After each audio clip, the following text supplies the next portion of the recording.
Et si notre réalité n'était qu'une illusion? C'est une question qu'on s'est tous posée un jour, souvent en regardant un film de science-fiction.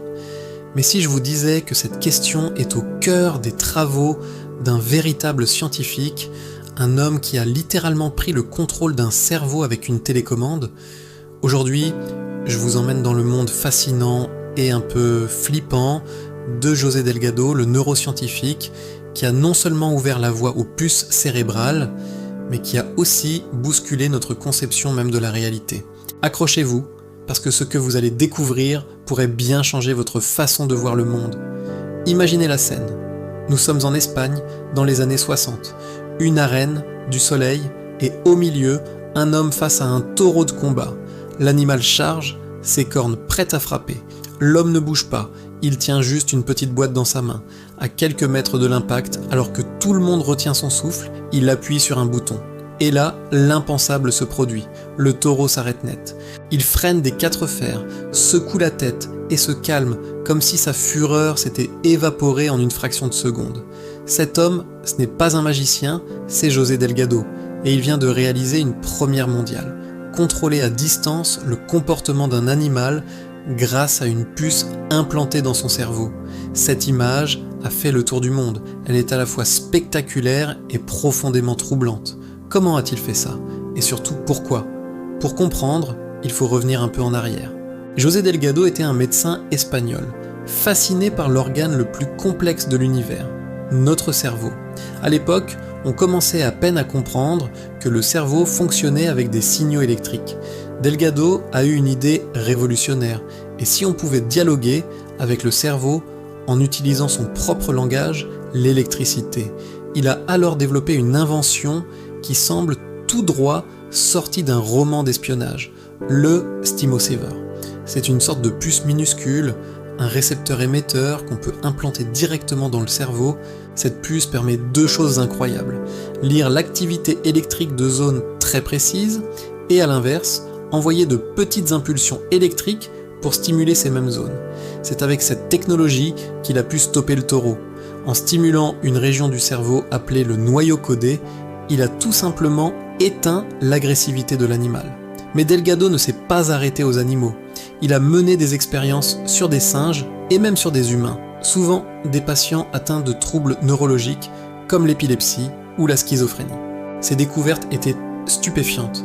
En stimulant différentes zones du cerveau, il pouvait déclencher toute une palette de réactions. Une impulsion ici, et le patient levait le bras sans le vouloir. Une autre là, et il se mettait à sourire, ressentant une vague de bonheur soudain. Il pouvait même évoquer des souvenirs très vifs ou au contraire provoquer une colère intense. C'était la preuve que nos émotions, nos mouvements, nos pensées les plus intimes sont liés à des circuits électriques bien précis dans notre tête. Forcément, ça a fait débat. Delgado a été accusé de vouloir créer des esclaves électroniques de jouer à Dieu. Lui se défendait en disant que son but était thérapeutique, soigner des maladies mentales, contrôler l'agressivité. Mais une question demeure, encore aujourd'hui. Où se situe la limite? Jusqu'où peut-on et doit-on manipuler le cerveau humain? Le débat est loin d'être clos, surtout avec les projets actuels d'interface cerveau-machine, mais l'histoire de Delgado devient encore plus vertigineuse quand on se penche sur la conclusion qu'il a tirée de ses travaux. Pour lui, ces expériences montraient quelque chose de bien plus fondamental. Si on peut changer une émotion ou un comportement en appuyant sur un bouton, ça veut dire que notre moi, notre sentiment d'être aux commandes, est peut-être plus fragile qu'on ne le pense. C'est là qu'il développe sa théorie la plus fascinante, celle sur la perception de la réalité. Selon Delgado, notre cerveau ne fonctionne pas comme une caméra qui enregistre passivement le monde extérieur. Pas du tout. Pour lui, le cerveau est un constructeur actif. Il ne voit pas le monde tel qu'il est, mais tel qu'il s'attend à ce qu'il soit. Il passe son temps à faire des prédictions, à interpréter les signaux bruts qu'il reçoit de nos sens. En d'autres termes, ce que nous appelons la réalité n'est qu'une construction mentale, une interprétation personnelle. La réalité objective, s'il y en a une, nous est inaccessible. On ne perçoit que la version que notre cerveau a bien voulu nous fabriquer. Ça peut paraître abstrait, mais on en fait tous l'expérience au quotidien à travers les illusions d'optique. Prenez par exemple l'effet de Motion After Effect. Regardez attentivement cette spirale qui tourne vers le centre pendant une trentaine de secondes. Ne quittez pas le centre des yeux. Maintenant, regardez ma main, ou n'importe quelle image fixe. Elle semble s'étirer, bouger, se déformer, n'est-ce pas? Pourtant, l'image est parfaitement immobile. Que s'est-il passé? Votre cerveau s'est habitué au mouvement de la spirale. Quand le mouvement s'est arrêté, les neurones responsables de la détection de ce mouvement étaient fatigués. Du coup, les neurones qui détectent le mouvement inverse ont pris le dessus pendant un court instant.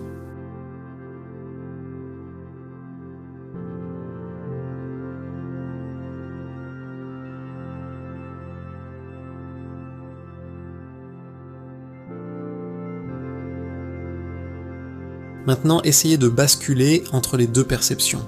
Vous voyez le vase, puis hop, vous voyez les visages. L'image, elle, n'a absolument pas changé d'un seul pixel. C'est votre cerveau, et uniquement votre cerveau, qui décide de quelle forme il va faire émerger. C'est votre attention et votre interprétation qui créent ce que vous voyez. Si je vous dis « voyez un vase », votre cerveau va organiser les lignes et les couleurs pour faire apparaître un vase. Si je vous dis « voyez deux visages », il va réorganiser la même information pour faire apparaître les visages. Une seule image, mais deux réalités perceptives totalement différentes de qui coexistent. Et il est impossible de voir les deux en même temps. Votre cerveau doit faire un choix. Cet exemple simple illustre parfaitement l'idée de Delgado. Deux personnes peuvent regarder exactement la même chose et voir des réalités différentes parce que leur cerveau n'interprète pas les informations de la même manière. Alors poussons le raisonnement encore plus loin. Delgado explique aussi qu'il y a un décalage temporel constant entre le monde et notre perception de celui-ci. Quand la lumière d'un objet frappe votre rétine, l'information doit voyager jusqu'à votre cerveau, être traitée, analysée, interprétée. Tout ça prend du temps. Pas beaucoup, juste quelques dizaines ou centaines de millisecondes, mais ce n'est pas instantané. Ça veut dire que le présent que vous expérimentez, le moment où vous avez conscience de voir, d'entendre ou de toucher quelque chose, est déjà dans le passé. Nous vivons constamment avec un léger retard sur la réalité. On est toujours en train de percevoir un monde qui vient de se produire. Notre conscience est comme un spectateur qui regarde un film avec un tout petit décalage. La plupart du temps, ce décalage est sans conséquence. Mais parfois, qui peut créer des bugs, des erreurs de perception, un peu comme l'illusion de la spirale.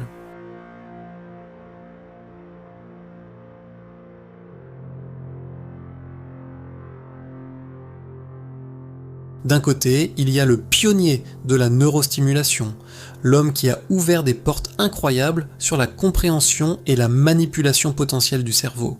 Ses travaux, même s'ils étaient controversés, ont posé des bases qui sont aujourd'hui explorées pour traiter des maladies comme Parkinson, la dépression ou l'épilepsie.